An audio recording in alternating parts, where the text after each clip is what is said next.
Hello students, इस lecture में मैं आपसे बातें करूंगा होलो सिलेंडर्स की और होलो सिलेंडर के सरफेस एरिया और वॉल्यूम की।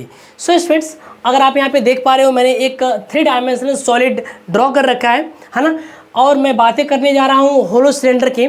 तो सबसे पहले मैं आपको बताना चाहता हूँ होलो सिलेंडर होता क्या है।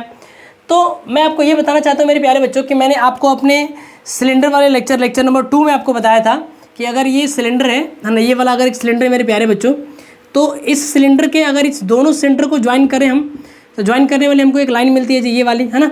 तो इस लाइन को बोलते हैं क्या? इस लाइन को बोलते हैं जी हम लोग एक्सिस ऑफ सिलेंडर। इस लाइन को बोलते हैं एक्सिस ऑफ सिलेंडर, है ना। ये हो गई अपनी एक्सिस ऑफ सिलेंडर। अरे भाई, मैंने यहाँ पे 2 सिलेंडर ले रखा है जिसकी हाइट सेम है और रेडियस अलग अलग है और दोनों सेम एक्सिस पे हैं, तो हमें एक न्यू सॉलिड मिला है और इसी सॉलिड को बोलेंगे हम लोग क्या? Hollow cylinder. अरे भाई, हम कह सकते हैं कि the solid obtained by the solid formed by 2 coaxial cylinder, है ना। देख पा रहे हो कि यहाँ पे दोनों सिलेंडर के एक्सिस क्या है? सेम है। तो इस ब्लैक वाली और एक ब्लू वाली, है ना, सिलेंडर को बोलेंगे कोएक्सियल सिलेंडर। क्या बोलेंगे? अरे भाई, मैं अगर यहाँ पे लिखना चाहूँ मेरे प्यारे बच्चों, तो मैं कह सकता हूँ कि इनको हम बोलेंगे कोएक्सियल सिलेंडर, है ना, कोएक्सियल सिलेंडर। सो मैं आपसे बताना चाहता हूँ मेरे प्यारे बच्चों कि 2 कोएक्सियल सिलेंडर ये हैं दोनों। तो what is hollow cylinder? The solid formed by 2 coaxial cylinder having same height, है ना, having same height and different radius is called hollow cylinder. The solid formed by 2 coaxial cylinder having same height and different radius is called hollow cylinder. So मैं सबसे पहले बातें करूँगा मेरे प्यारे बच्चों, मैं सबसे पहले बातें करूँगा इसके एरिया क्या है ना, ये जो देख रहे हो, ये जो रिंग शेप्ड एरिया बन रही है मेरे प्यारे बच्चों, मैं इस रिंग शेप्ड एरिया की बातें करूँगा। चाहे वो बेस पे हो चाहे वो टॉप पे देख रहे हो, तो मैं उसको नाम दूँगा, है ना, मैं उसको नाम दूंगा एरिया ऑफ इच बेस। मैं वहाँ पे नाम दूंगा मेरे प्यारे बच्चों, है ना, मैं यहाँ लिखूँगा एरिया ऑफ इच बेस। मैं नाम देने वाला हूँ एरिया ऑफ इच बेस, या कह सकता हूँ ये रिंग शेप्ड सरफेस के एरिया। तो ये क्या हो जाएगा? देखो, अगर आप इसको देखोगे रियली में तो ये आपको ऐसा दिखेगा। मैं बताना चाहता हूँ मेरे प्यारे बच्चों, अगर आप रियली में इसको देखो तो देखो जी, ये वाला दिखेगा ऐसा। पहले मैं ड्रॉ करता हूँ ब्लैक से छोटा सर्कल, एक ये हो गया छोटा सर्कल और एक ये हो गया जी बड़ा सर्कल, है ना, ये तो ऐसे दिखेगा। और मैं निकालने जा रहा हूँ इसके एरिया को ना, ये वाले एरिया में निकालने जा रहा हूँ। तो अगर आप देख पा रहे हो मेरे प्यारे बच्चों कि अंदर वाले की रेडियस स्मॉल आर है जी, है ना, और ये जो बाहर वाला देख रहे हो, बाहर वाला, इसकी रेडियस है कैपिटल आर। तो इस बड़े वाले सर्कल में से अगर हम छोटे वाले सर्कल के एरिया माइनस कर दें तो हमें नहीं मिल जाएगा क्या? ये वाला एरिया, है ना, एरिया ऑफ सॉलिड रीजन मिल जाएगा। तो हम कह सकते हैं area of each base is equal to pi capital r square minus small are square. अरे भाई, मैंने इस बात को ऐसे लिखा है ना, इसका एरिया क्या हो जाएगा? Pi are square minus pi small are square. ये बड़े वाले सर्कल का एरिया है और ये वाली छोटी वाली का है। मैं दोनों में से पाई कॉमन लूँगा तो क्या बचेगा? ये मिलेगा r square minus r square. तो ये हो गया एरिया ऑफ इच बेस। मैं अगर बातें करूँ मेरे प्यारे बच्चों इसके कर्व सरफेस एरिया की, तो जब भी मैं बातें कर्व सरफेस एरिया की करता हूँ तो inner curve surface plus outer दोनों की मैं बातें कर रहा हूँ। तो मैं यहाँ पे लिखने वाला हूँ, है ना, मैं यहाँ पे लिखने वाला हूँ कर्व सरफेस एरिया ऑफ क्या? होलो सिलेंडर, है ना, area of hollow cylinder, curve surface area of hollow cylinder. ये क्या होता है ये देखो ध्यान से। मैं अगर इसको एस से करूँ रिप्रेजेंट, है ना, मैं अगर इसको करूँ एस से रिप्रेजेंट, तो मैं यहाँ इसे इजीली लिख सकता हूँ मेरे प्यारे बच्चों, ध्यान से।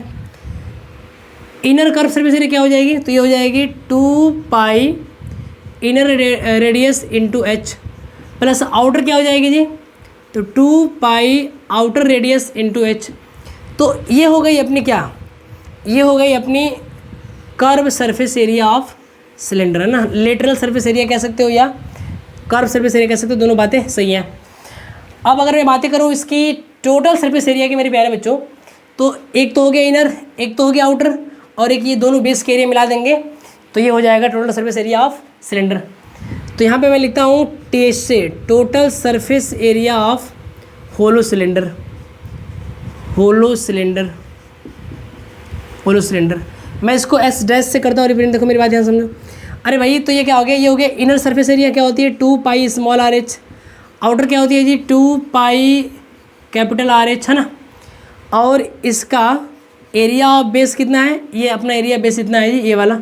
तो अगर एक बेस की एरिया ये वाली है तो दोनों बेस का area 2 pi are square minus r square हो जाएगा जी, है ना। अगर ये बातें आपको बिल्कुल समझ में आ रही है मेरे प्यारे बच्चों, तो आप देख पा रहे हो कि इन तीनों ही टर्म में से मैं 2 पाई ले सकता हूँ कॉमन। तो अगर मैं 2 पाई कॉमन लूँ तो यहाँ बचेगा आर एच, ये बचेगा कैपिटल आर एच, और यहाँ पे आपको मिलने वाला है क्या, देखो ध्यान दें, यहाँ पे आपको मिलने वाला है r square minus r square. अच्छा ये बताओ आप इसको क्या ले सकते हो, अगर इन दोनों में से मैं एच कॉमन ले लूँ तो आप क्या ले सकते हो, आप लिख सकते हो मेरे प्यारे बच्चों, अगर मैं यहाँ पे एच कॉमन ले लूँ तो हमें मिलेगा आर प्लस कैपिटल आर, और यहाँ पे इस बात को मैं लिख सकता हूँ capital R plus small R, और ये हो जाएगा capital are minus small R. आप फार्मूला जानते हो A square minus B square formula, है ना। ये होता है एक ब्रैकेट में प्लस बी और एक में होता है ए माइनस बी। नाउ मेरे प्यारे बच्चों, अगर आप इन सारी बातों को ध्यान से अगर ऑब्जर्व कर पा रहे हो तो आप देख पा रहे हो कि मैं यहाँ से ले सकता हूँ r plus capital r common, है ना। ये वाली बातें दोनों जगह क्या है, कॉमन है जी। तो अगर मैं यहाँ पे कॉमन लूँगा तो ये हो जाएगा आर प्लस स्मॉल आर, तो क्या बचेगा जी, यहाँ बचेगा अपने पास H plus capital are minus small R. तो ये हो जाएगा अपना total surface area of hollow cylinder. ये हो जाएगा जी टोटल सरफेस एरिया ऑफ क्या, होलो सिलेंडर। मेरे प्यारे बच्चों अगर मैं बातें करूं इस न्यूमेरिकल्स की, है ना, मैं अगर बातें करूं इस न्यूमेरिकल्स की, अगर आपने ये सारे कॉन्सेप्ट बिल्कुल ही अच्छे तरीके से समझ लिया है तो देखो इस न्यूमेरिकल में क्या दे रखा है कि an iron pipe 20 centimetre long has an exterior diameter equal to 25 centimetre. कह रहा है कि एक आयरन पाइप है ना, जो कि होलो सिलेंडर टाइप में है। मैं मान लेता हूँ कि ये आयरन पाइप वही वाला है। तो कह रहा है कि इसका जो एक्सटीरियर डायमीटर है वो कितना है जी 25 है। तो इसका एक्सटीरियर रेडियस कितना हो जाएगा, ये हो जाएगा 25/2। तो हम कह सकते हैं 12.5 सेंटीमीटर हो जाएगा इसका एक्सटीरियर रेडियस। कह रहे हैं कि an iron pipe 20 centimetre long, इसकी लेंथ है, इसकी हाइट है 20 सेंटीमीटर जी। तो ये लिख दिया मैंने 20 सेंटीमीटर। और कह रहा है कि if the thickness of pipe is 1 centimetre, अगर इस पाइप की थिकनेस देखो ये वाला अगर दे रखी है 1 सेंटीमीटर, है ना, ये वाला दे रखी है अगर 1 सेंटीमीटर, तो कह रहे हैं find the whole surface of pipe. तो सबसे पहले मैं बातें करूं इसकी इंटरनल रेडियस की मेरे प्यारे बच्चों। तो अगर एक्सटर्नल 12.5 है तो इंटरनल निकालने के लिए, है ना, इंटरनल निकालने के लिए हम एक्सटर्नल में से इसकी थिकनेस को माइनस कर देंगे। अरे भाई यहाँ से यहाँ तक अगर हमें पता है और इतनी सी बातें पता है तो मैं इसको अगर माइनस करूँ तो हमें क्या मिलेगा, हमें मिलेगा ये वाला ना, ये वाला मिलेगा, इंटरनल रेडियस मिल जाएगा जी। तो ये वाली बातें पता है 12.5 और इंटरनल ये थिकनेस है 1, तो इंटरनल हो गया रेडियस इसका 11.5 सेंटीमीटर, ये हो गया स्मॉल आर। अब देखो अपने पास इंटरनल रेडियस भी हो गया, है ना, ये उसके बाद इनर रेडियस भी हो गया, ये हो गया आउटर रेडियस भी हो गया, और ये हो गया अपना इसकी लेंथ या हाइट की बातें करूँ तो मैं निकालने जा रहा हूँ सरफेस एरिया ऑफ पाइप। तो मैं यहाँ लिखूँगा देयरफॉर, है ना, सॉल्यूशन में लिख सकता हूँ मेरे प्यारे बच्चों surface area of pipe, surface area of क्या, पाइप।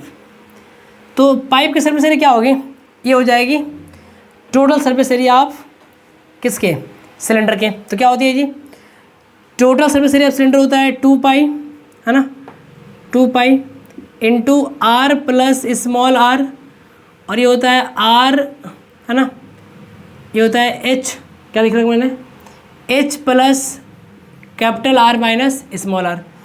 अगर मैं इसमें अगर सारी वैल्यू रखूँ यहाँ पे, है ना, यहाँ पे मैं लिखूँ 2 पाई का मान लिख लूँ 22/7, और यहाँ मैं लिख लूँ आर प्लस आर, तो कैपिटल आर कितना है आपका 12.5, और ये है जी अपना 11.5, और यहाँ पे एच दे रखा है कितना 20, ये 12.5 माइनस 11.5। मेरे प्यारे बच्चों अगर आप देख पा रहे हो, है ना, तो मैंने लिखा है यहाँ पे 2, यहाँ लिखा है 22/7 और ये हो गया। इनका सम कितना आएगा, इनका सम आएगा 24। और यहाँ देखो इनको अगर हम सॉल्व करेंगे तो कितना मिलेगा जी, हमें मिलेगा 1। तो 1 और 20 कितना हो जाएगा 21। 7 3 जा 21। अरे भाई अगर आप बातें करोगे तो 2 और 20 से 22 से मल्टीप्लाई करके कितना आएगा, आपको मिलेगा 44 जी। और अगर 24 से गुणा करोगे 3 को तो कितना मिलेगा 72 मिलेगा। कर लो मल्टीप्लाई, 4 2 जा 8, 4 7 जा 28। ऐसे ही यहाँ पर भी मिलेगा 2 8 8, तो 8 1 और मिलेगा 3। तो आपको मिलेगा इसका सरफेस एरिया कितना 3168 सेंटीमीटर स्क्वायर। ये हो गया इसकी टोटल सरफेस एरिया। तो जहाँ तक हमें उम्मीद है कि हमारे सारे प्यारे बच्चों को ये होलो सिलेंडर का सारा कॉन्सेप्ट और ये न्यूमेरिकल जहाँ तक हमें उम्मीद है हमारे सारे प्यारे बच्चों से कि इस होलो सिलेंडर का पूरा कॉन्सेप्ट और ये न्यूमेरिकल बड़े ही बेहतरीन ढंग से समझ में आए होंगे जी, है ना। तो मेरे प्यारे बच्चों से कॉपी कर लो आप।